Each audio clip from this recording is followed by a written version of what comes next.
Are you fed up crawling around, digging everywhere on the job site, trying to find those problems?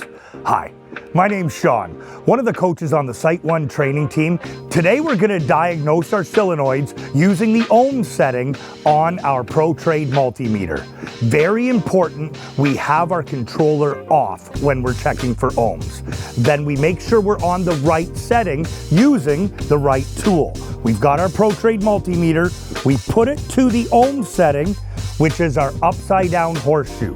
There's no polarity on a valve, so we can check either wire with either lead from our multimeter.